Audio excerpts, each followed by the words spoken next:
हाँ जी गाइस, स्वागत है। चलिए तो देखते हैं। तो हमने ये देखा, देखिए अभी की पहली न्यूज़ हमारे पास आ रही है। ताशीगंग जो है वो मॉडल पोल स्टेशन इसको बना दिया गया है और ये दुनिया का हाईएस्ट पोलिंग स्टेशन है। ये 15,256 फीट पर है। देखिए कहाँ पर पड़ता है। सो आपने मनाली का नाम सुना होगा। सो मनाली के ऊपर आता है एक लाहौल। लाहौल एक डिस्ट्रिक्ट है। सो लाहौल पर्वत है एक, तो उसको लाहौल बोलते हैं। और उसी पर्वत के नीचे जो वैली है उसको स्पीति वैली बोलते हैं। तो ये स्पीति वैली में है ये ताशीगंग और यहाँ पर कौन कैंडिडेट खड़ा हुआ है। सो ये पूरा ना मनाली के अंडर आता है, पूरा का पूरा ये सब एरिया जो है ये मनाली के अंडर आता है। तो मनाली में कौन खड़ा हुआ है, कैंडिडेट कौन था यहाँ से? बॉलीवुड एक्ट्रेस कंगना रनौत जो है वो यहाँ से खड़ी हुई हैं। बॉलीवुड एक्ट्रेस कंगना रनौत जो है वो इस जगह से यहाँ से खड़ी हुई हैं। तो इसको अच्छा, अब बात ये आती है कि इसलिए इसको मॉडल पोलिंग स्टेशन बोला गया क्योंकि कंगना रनौत खड़ी है? नहीं साहब। हुआ क्या यहाँ पर, यहाँ से जो वोटर टर्नआउट है वो 100% वोटर टर्नआउट है। ह्यूज, मतलब जितने भी लोग लिखे हुए हैं उसमें दर्शाए गए हैं वो सारे के सारे लोग वहाँ वोट देने आए। तो इसीलिए इसको मॉडल पोल स्टेशन का इसको दर्जा दिया गया है। ठीक है। अच्छा, अभी देखिएगा, यहां तक बात समझ आ गई है आपको। अब बात आते हैं कि यहां पर इसमें और क्या खासियत है। देखिए यहीं पर क्या हुआ, मिनिस्टर एस जयशंकर जो थे ये पहले मेल वोटर बने यहाँ के। कौन? मिनिस्टर एस जयशंकर जो हैं ये पहले मेल वोटर बने यहाँ के। ऐसा कैसे है? देखिए ऐसा इसलिए है क्योंकि मिनिस्टर एस जयशंकर साहब जो हैं ये पहले मेल वोटर कैसे बने, इनको सर्टिफिकेट मिला है पहले मेल वोटर बनने का।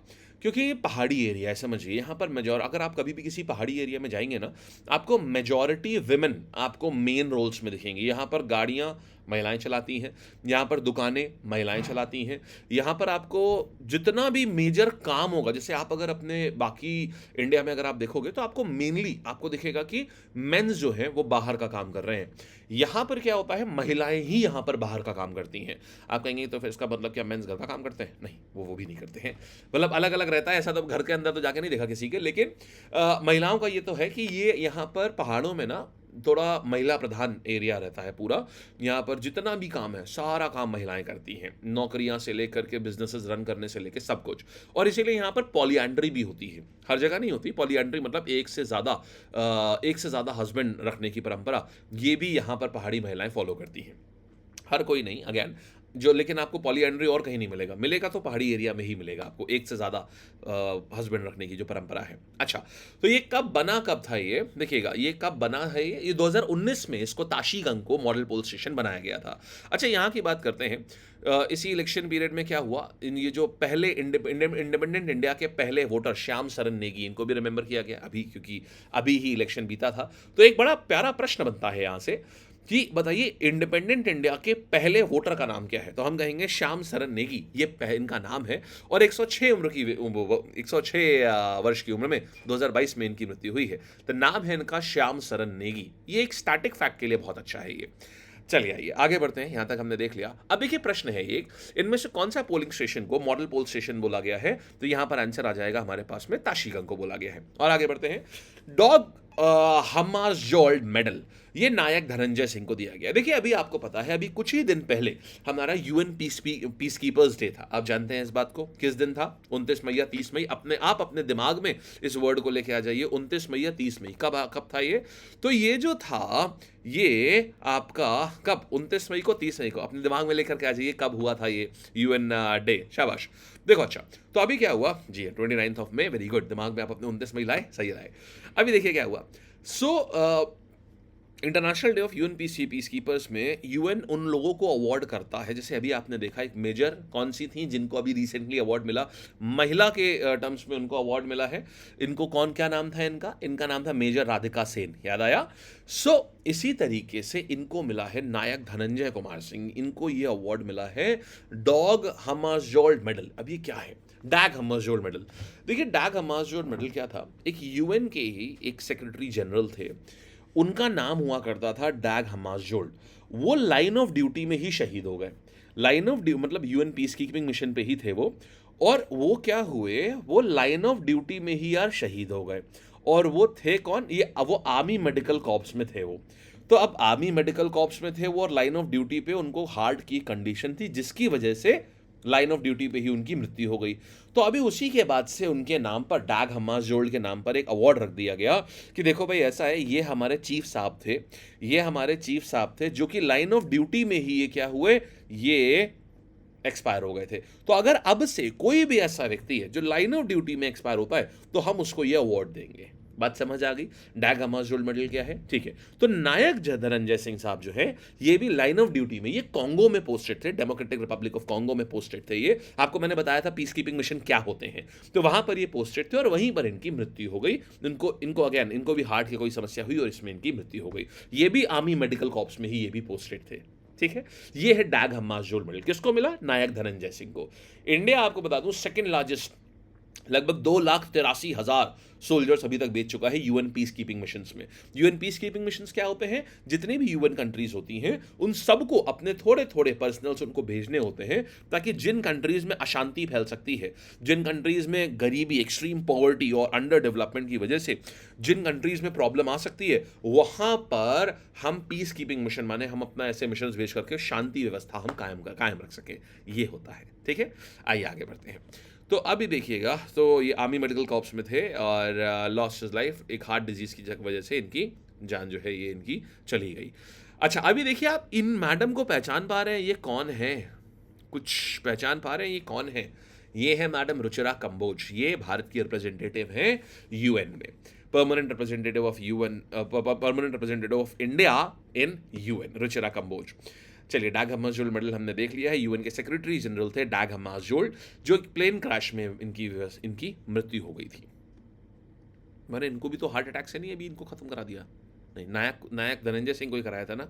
अरे अगर इनको भी अगर करा दिया ना, ये प्लेन क्रैश में मृत्यु हुई है भाई इनकी। मुझे ऐसा लग रहा है मैंने इनको भी तो नहीं हार्ट से इनको हार्ट अटैक करवा दिया है। इनकी प्लेन क्रैश में मृत्यु हुई थी, जिसकी वजह से यहाँ पर इनके नाम पर यह अवार्ड रखा गया। अच्छा, प्रश्न कैसा आएगा देखते हैं। Whom among the following has been conferred with Dag Hammarskjöld Medal for his service with UN Stabilization Mission in Democratic Republic of Congo? The answer is none other than नायक धनंजय कुमार सिंह। फिर देख रहे हैं तेलंगाना स्टेटहुड डे। देखो दोस्त, इसकी पूरी कहानी समझो। आपको पता है 2 जून 2014 को तेलंगाना बनाया गया था, बट पूरी कहानी क्या है देखिए क्या हुआ था। बात आती है 1947 की। 1947 में देश आजाद होता है। 1950 में बात शुरू होती है कि राज्य कैसे बनाए जाएं, क्योंकि जब ये अभी हमारे पास पता है कैसे राज्य हुआ करते थे इंडिया में? राज्य कुछ नहीं थे।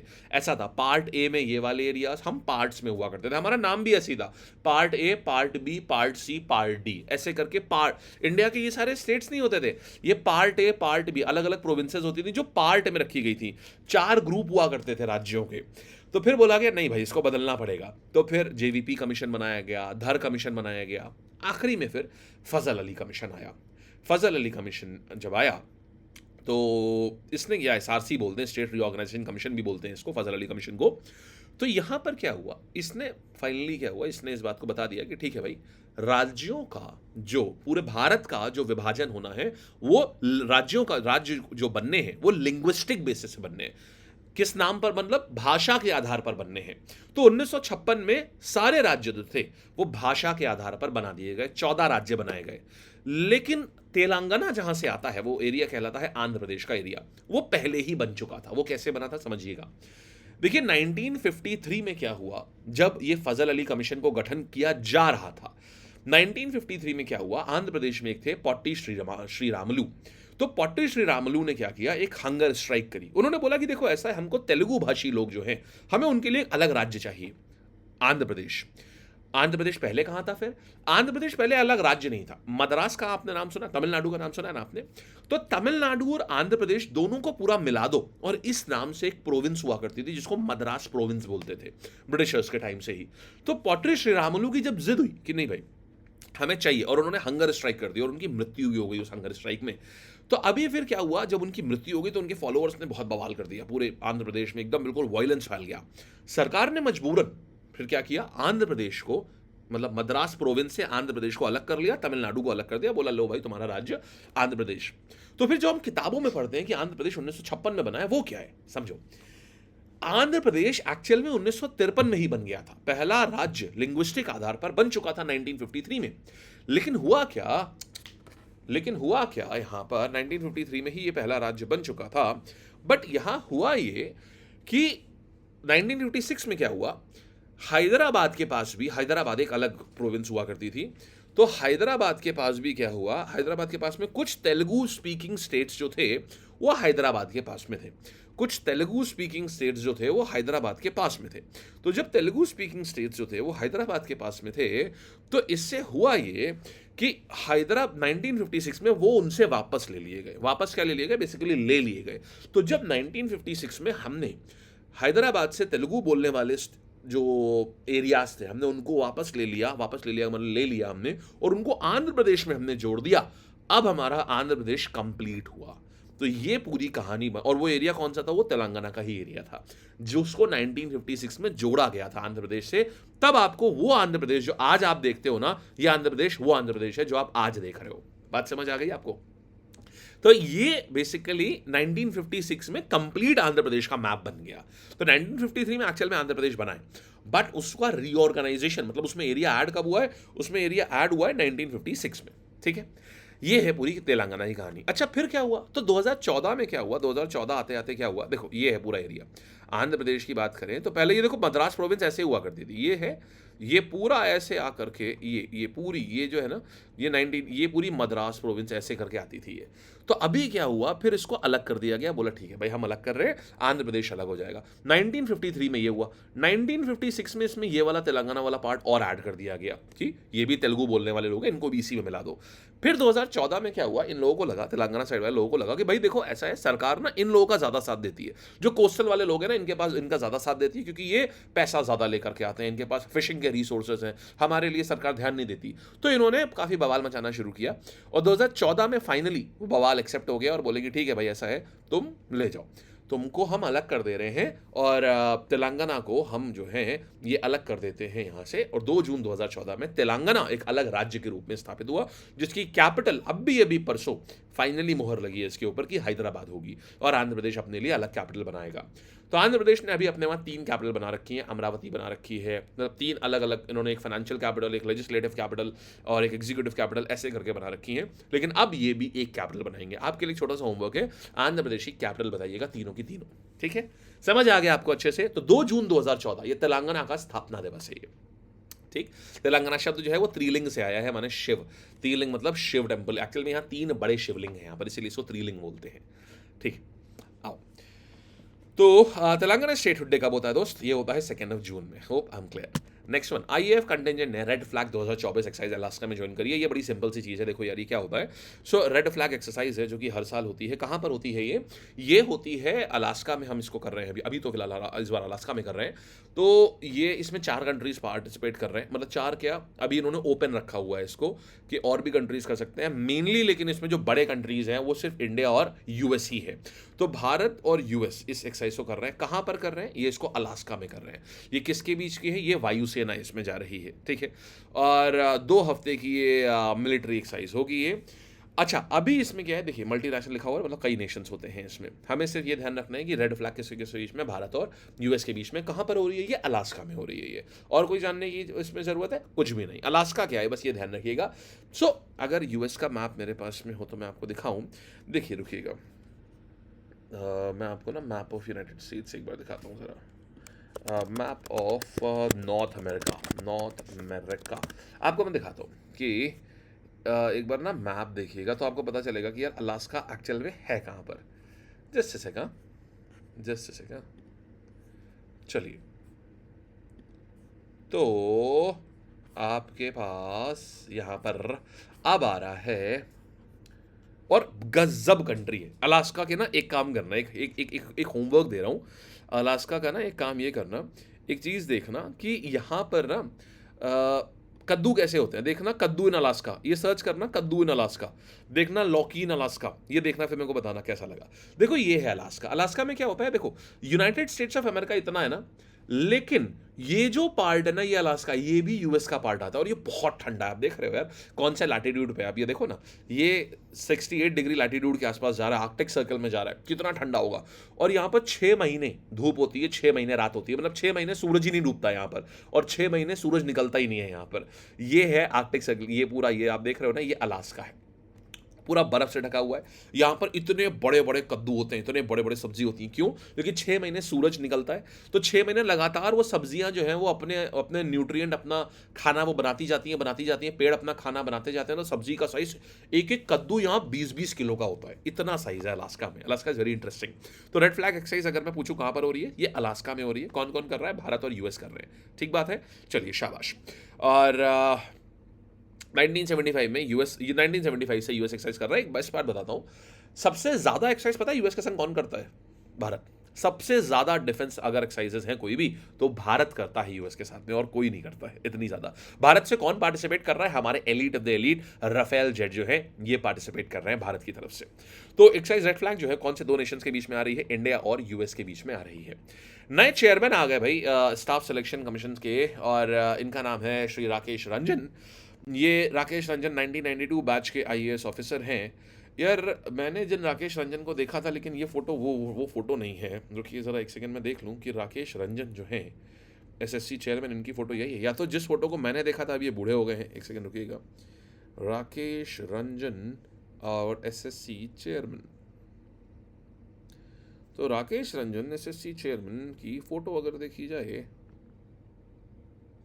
हाँ ये फोटो ये है ही नहीं राकेश रंजन। यस भाई, मेरे को ये कैसे हो सकते हैं? ये चेयरमैन नहीं है दोस्त, चेयरमैन दूसरे हैं, चेयरमैन दूसरे हैं। ये जो चेयरमैन है एक्चुअल में ये नहीं है, फोटो दूसरी है। मतलब आदमी तो यही है राकेश रंजन, बट फोटो सही नहीं है ये। तो इनकी कहानी बताता हूँ क्यों, क्योंकि इनको मैं जानता भी हूँ। मतलब ऐसा नहीं है जानता हूँ राकेश रंजन, हमारा आना जाना है, हमारी दोस्ती याराना है, ऐसा नहीं है। सर एसएससी के जो चेयरमैन साहब हैं, इनको एक्चुअली मैंने कई बार पढ़ा है इनको मैंने। ये 1992 बैच के हैं ये, मणिपुर काडर के, और ये आईआईटी कानपुर से मैकेनिकल में इन्होंने इंजीनियरिंग करी हुई है। इनका एक बड़ा बेटा भी है, और इनके बड़ा बेटा जो है वो अभी वो कैट के बीच में पहले इंजीनियरिंग की तैयारी कर रहा था, फिर उसको कैट की तैयारी करने की इच्छा हुई। अब लेकिन मुझे ये सब कैसे पता? राकेश रंजन जी की घर के बारे में इतनी क्लोज बात, क्या लिंक है अमन श्रीवास्तव और राकेश रंजन के? नहीं दोस्त, देखो कहानी ये है कि इन्होंने अपनी जीवनी जो है ये पूरी कोरा पे खोल रखी है। इनको मैंने बहुत टाइम से, मतलब ये काफ़ी अच्छे राइटर भी हैं, बहुत जगह पर रह चुके हैं ये मिनिस्ट्री ऑफ एक्सटर्नल अफेयर्स में रह चुके हैं, ये डिफेंस मिनिस्ट्री में रह चुके हैं, ये कई मिनिस्ट्रीज़ में रह चुके हैं ये, और इनका काम भी काफ़ी अच्छा है, और बड़े ओपन और मॉडर्न ख्याल के व्यक्ति हैं ये। और बहुत ही ज़्यादा जो ब्यूरोक्रेसी से, कोर ब्यूरोक्रेसी से दूर, मतलब जो कोर ब्यूरोक्रेटिक पॉलिटिक्स होती है उससे दूर व्यक्ति हैं ये। और इनको मॉडर्निटी के साथ साथ ये बहुत अच्छी चीज़ है, एसएससी को ये बहुत ऊपर लेके जा सकते हैं ये, क्योंकि इनके अगर आप आंसर्स पढ़ेंगे ना, कोरा पे इनके बहुत सारे आंसर्स हैं, बहुत सारे, बहुत ही ऑब्जेक्ट, आपको इनके आंसर्स में पढ़ के ना आपको इनकी ऑब्जेक्टिव सोच दिखाई पड़ेगी, यार ये तो काफ़ी ऑब्जेक्टिव व्यक्ति है, ये तो काफ़ी सही व्यक्ति है यार। एंड मॉडर्न ख्यालों से हैं ये, कि जैसे मान लीजिए किसी ने पूछा आपका बेटा क्या यूपीएससी में जाएगा, बोले उसकी इच्छा है। देखिए जब वो अभी थर्ड ईयर में है, जब वो फर्स्ट ईयर में था तो वो सोचता था कि ये करेगा। सेकंड ईयर में आया तो उसे लगा कि वो साइंटिस्ट बनेगा। थर्ड ईयर में आया तो उसे लगा कैट जाना चाहिए। तो उसकी इच्छा है, जो आजकल बच्चों को वो करना चाहिए जो उनकी इच्छा हो। तो he is not going by the normal norms. तो ये बड़ी अच्छी चीज़ है। अब इनके सारे आंसर्स पढ़ोगे ना तो काफ़ी कुछ आपको मिलेगा उसमें। तो ये हमारे एसएससी के, हमारे लिए तो भाई यही माई बाप टाइप हैं ये, क्योंकि सारी जॉब वगैरह इन्हीं के उस पर आएगी, सारा प्रोसेस इन्हीं के उस पर फास्ट चलेगा, स्लो चलेगा, जो भी चलेगा। तो ये एसएससी के नए चेयरमैन साहब है, नाम क्या है इनका? राकेश रंजन। ठीक, मणिपुर काडर के। आपको कुछ ये सब नहीं याद रखना है, खाली चेयरमैन का नाम याद रखना है। हालांकि ये अनलाइकली है कि राकेश रंजन साहब जो है ऐसा ही सवाल बोले कि देखो ऐसा है, मेरे नाम पे वो सवाल पूछ लो, बट फिर भी देख लो एसएससी में नहीं तो किसी और में तो आ ही सकता है ये। तो आंसर क्या आ जाएगा? ये आशिम खुराना नहीं, ये रह चुके हैं आशिम खुराना पहले, ब्रजराज शर्मा नहीं, राकेश रंजन यस। आइए, वर्ल्ड नो टोबैको डे। देखो भाई तंबाकू नहीं खानी चाहिए। क्यों? 31 मई, इनके यहाँ पर 31 मई को वर्ल्ड नो टोबैको डे था, और इस वर्ल्ड नो टोबैको डे पे यहाँ अभी हमने मिनिस्ट्री ऑफ हेल्थ ने क्या किया है, एक इवेंट कर रही है कि भाई बच्चों से, बेसिकली टीनेजर से तंबाकू हटानी है जी। सबसे मेन एम जो है, थीम देखिए, protecting children from tobacco industry interference. अब इसका मतलब क्या है? इसका मतलब सिर्फ ये नहीं कंजम्पशन, इसका मतलब है इनका जो फार्मिंग है वो भी। आप ये समझ लो, इंडिया जानते हैं, इंडिया दुनिया में हम तीसरे नंबर पर सबसे ज़्यादा तंबाकू प्रोड्यूस करते हैं, तीसरे नंबर पर सबसे ज़्यादा तंबाकू हम प्रोड्यूस करते हैं। तंबाकू से इतनी डेथ्स होती हैं, लेकिन फिर भी आपको बता दूं, तंबाकू से जो रेवेन्यू आता है, सरकार इसलिए तंबाकू को जारी रखती है। पुर्तगाली लेकर के आए थे 15वीं शताब्दी में, यहाँ पर तंबाकू इंडिया में लेकर के आए थे 16वीं शताब्दी में। तो अकबर के टाइम पर लेकर के आए थे, 16वीं शताब्दी में पुर्तगाली लाए थे तंबाकू को इंडिया में। और यहाँ पर इन्होंने तब से ये कंटिन्यूड है। इंडिया की बात करूं तो सबसे ज़्यादा यहाँ पर कहाँ कौन सा राज्य प्रोड्यूस करता है? गुजरात सबसे ज़्यादा तंबाकू प्रोड्यूस करता है वो। और ये क्या है कि यहाँ पर सिर्फ कंजम्पशन ही नहीं, जो बच्चे यहाँ पर काम करते हैं ना, इनके खेतों में बहुत ज़्यादा बच्चे काम करते हैं तंबाकू के खेतों में। और उस खेत में काम करने से भी एक प्रकार की बीमारी होती है, उसको ग्रीन टोबैको लंग्स बोलते हैं उसको। लंग्स में टोबैको या निकोटीन जो है, निकोटीन जमा होना शुरू हो जाता है लंग्स में, जो इनके जो तंबाकू के खेत में काम करते हैं। तो ये जो आप यहाँ पर देख रहे हैं ना, protecting children from tobacco industry interference, ये यही है। इनफैक्ट एक बड़ी इंटरेस्टिंग बात बताता हूँ, यूएस में क्या होता है। सो यूएस में अगर आपको तंबाकू सेवन करना है ना, यूएस में आपको तंबाकू सेवन करने के लिए, मतलब आपको सिगरेट पीने के लिए या किसी भी प्रकार ऑफ तंबाकू कंज्यूम करने के लिए आपको 21 साल का होना है। लेकिन तंबाकू के खेत में काम करने के लिए आपको मात्र 12 साल का होना है। अगर आप 12 साल के हैं और आपके पेरेंट्स कंसेंट दे देते हैं कि आप तंबाकू के खेत में काम कर सकते हैं, आप आराम से बेहतरीन तरीके से आप तंबाकू के खेत में काम करिए मात्र 12 साल की उम्र में। इंडिया में तो फिर भी लॉज बहुत अच्छे हैं कि आप चाइल्ड लेबर वाले लॉज हैं, हालांकि फॉलो यहाँ इस तंबाकू इंडस्ट्री में कम होते हैं। इसीलिए ये थीम है protecting children from tobacco industry. कब होता है? 31 मई को नो टोबैको डे होता है। ठीक है, चलिए, तो वर्ल्ड नो टोबैको डे कब सेलिब्रेट होता है? 31 मई को। जी शाबाश, आगे बढ़े। गवर्नमेंट ऑफ इंडिया ने बिमरेन लॉन्च किया है। बिमरेन क्या है देखना, ये बे ऑफ बंगाल जो कंट्रीज है ना, तो बे ऑफ बंगाल मतलब basically BIMSTEC India marine research और नेटवर्क, मतलब BIMSTEC India marine research network, मतलब कि ऐसे पूरे बिम्स्टेक कंट्रीज जितनी भी हैं, कितनी बिम्स्टेक कंट्रीज हैं? 7। 5 कंट्रीज साउथ एशिया में और 2 कंट्रीज साउथ ईस्ट एशिया में है। ठीक है, 5 साउथ एशिया वाली कौन सी हैं? Nepal, Bhutan, India, Bangladesh and south sorry and Sri Lanka. So ये 5 कंट्रीज जो हैं ये साउथ एशिया में हो गई और 2 कंट्रीज जो है वो साउथ ईस्ट एशिया में है। ठीक, अच्छा अभी देखो, तो इन सारे कंट्रीज में अगर कोई भी, जैसे अभी देखो हमने ना इंडियन ओशन को, मैं आपको एक चीज बताता हूं, हम इतना भयंकर ओशन को यूज करते हैं ना, लेकिन पता है आज भी आपको हमने ओशन को कितना परसेंट हमने यूज किया है? मात्र 3% रिसोर्सेज हमने यूज करे हैं ओशन के। इतना भंडार है ओशन में अंदर रिसोर्सेज का। तो कहा यह जा रहा है कि देखो ऐसा है, अगर ना हम ये करें कि अगर हम ना इन ओशंस को, अगर हम सस्टेनेबली, कि ओशंस को नुकसान भी ना हो और हम उनको यूज भी कर लें, अगर हम ये चीज करना सीख जाएं तो उससे कितना ज्यादा फायदा होगा। तो अभी इंडिया ने लॉन्च किया कि देखो ऐसा करो, टेंशन ना लो, हम सब लोग ना रिसर्च में कोलैब कर लेते हैं। हम एक पोर्टल लॉन्च करते हैं कि जिसको जो भी रिसर्च करनी है, वो जो भी फाइंडिंग है उस पोर्टल पे डाल दीजिए। और इंडिया तो इन सब में सबसे बड़ा कंट्री है, तो ये एक बड़ा कोलैबोरेटिव एफर्ट है ये सभी की तरफ से इसमें। और ये शुरुआत किसने करी है? भारत ने शुरुआत करी है इस कोलैबोरेटिव एफर्ट की। तो इसलिए ये एफर्ट इस समय न्यूज में है। बिमरेन, समझ गए ना? तो हर एक को री इन्वेंटिंग द व्हील करने की जरूरत नहीं है। जो खोज हमने कर ली, आप उसके आगे उसकी एप्लीकेशन के ऊपर खोज करो तो और अच्छा है। ये चीज है बिमरेन। क्लियर हुआ आपको अच्छे से? शाबाश। चलो, तो ये किसके जॉइंट इनिशिएटिव है? Ministry of external affairs and BIMSTEC का। अच्छा, बिम्स्टेक के अभी थोड़े टाइम पहले क्या हुआ था, एक यहाँ सेक्रेटरी जनरल आए थे, नाम क्या था? इंद्रमणि पांडे। ये इनके सेक्रेटरी जनरल हैं बिम्स्टेक के। ठीक, इसकी स्थापना कब हुई है? 1997 में, बैंकॉक डिक्लेरेशन के थ्रू। हेडक्वार्टर्स कहाँ पर है? ढाका, बांग्लादेश में।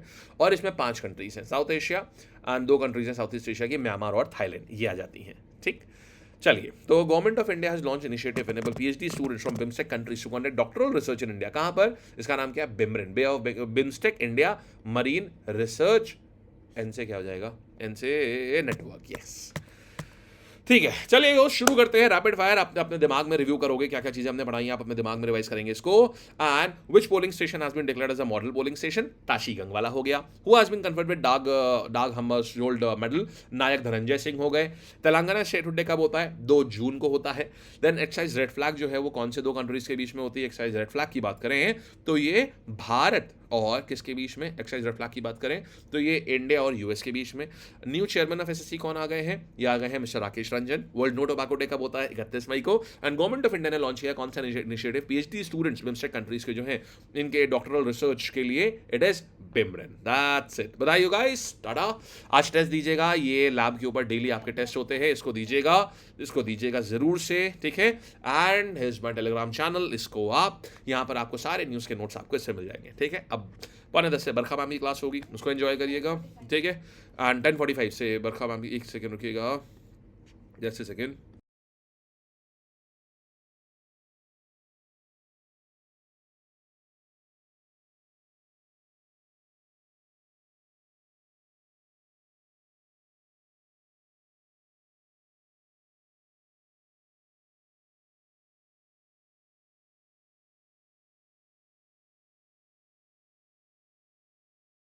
कूल। और दोस्त हमारा लाइव बीच में ब्रेक हो गया था, इसीलिए मैंने ये पूरी क्लास दोबारा से आपके लिए रिकॉर्ड कर दी है। सारी हमने न्यूज़ कवर कर ली है अच्छे से। मोस्ट प्रोबेबली कल तक हम वापस अपनी जगह पर होंगे एंड फिर अपनी चीज़ें वापस वैसी चलेंगी एंड बढ़िया से। लेकिन कोशिश यही रही है कि आपका एक भी दिन की न्यूज़ ना छूटे और आपकी एक भी दिन की, अभी एक भी दिन का हम लोग का बैकलॉग नहीं है, बहुत सही चल रहे हैं अभी हम लोग, ठीक। न्यूज़ में एक भी दिन का बैकलॉग नहीं है। और जो भी लर्नर्स ऐप पे हैं, आप सबके लिए प्रैक्टिस क्लासेस लगातार, सभी सब्जेक्ट्स में आपकी प्रैक्टिस क्लासेस लगातार ऑन थी।